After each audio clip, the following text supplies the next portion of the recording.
സ്കൂളുകളിൽ മതത്തെ അടയാളപ്പെടുത്തുന്ന കയ്യിലെ ചരടുകളും നെറ്റിയിലെ അടയാളങ്ങളും നിരോധിക്കാനും സ്കൂളുകളുടെ പേരിലുള്ള ജാതിപ്പേര് നീക്കം ചെയ്യാനും ശുപാർശ ചെയ്ത് ജസ്റ്റിസ് കെ ചന്ദ്രുവിന്റെ നേതൃത്വത്തിലുള്ള ഏകാംഗ സമിതി റിപ്പോർട്ട് മുഖ്യമന്ത്രി എം.കെ. സ്റ്റാലിന് കൈമാറി. വിദ്യാഭ്യാസ മന്ത്രി അൻപിൻ മഹേഷ്, ചീഫ് സെക്രട്ടറി ശിവദാസ് മീണ തുടങ്ങിയവരുടെ സാന്നിധ്യത്തിലായിരുന്നു വിവിധ ശുപാർശകളടങ്ങുന്ന റിപ്പോർട്ട് സമർപ്പിച്ചത്.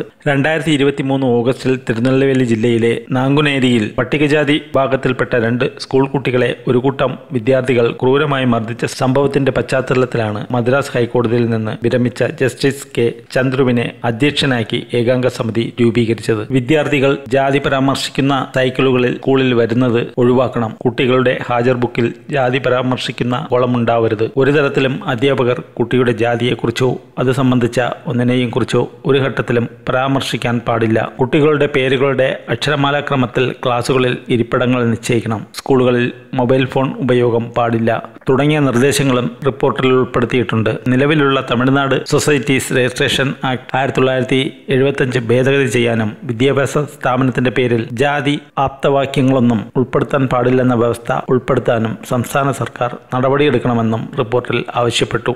ജാതി വിവേചനം ഇല്ലാതാക്കുന്നതിനും എല്ലാ വിഭാഗക്കാരെയും ഉൾക്കൊള്ളുന്ന നയം നടപ്പിലാക്കുന്നതിനുമായി സ്കൂൾ തലം മുതൽ ഉന്നതതലം വരെയുള്ള എല്ലാ വിദ്യാർത്ഥികളെയും നിയന്ത്രിക്കുന്ന പ്രത്യേക നിയമനിർമ്മാണം ഉണ്ടാക്കണമെന്നും കമ്മിറ്റി ശുപാർശ ചെയ്തു.